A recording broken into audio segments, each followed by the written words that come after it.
Summer Yam. Okay lang. Lagi sinasabi ano yung health insurance ng pang mayayaman.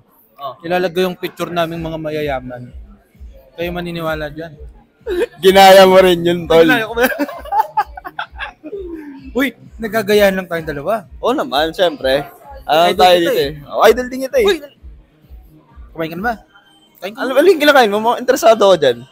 Kinakain ko lang naman healthy plan meal. Healthy meal plan pala. Oh. Ng chef on a diet. Uy, chef, gusto ko rin yan. Saan nila makakuha yan?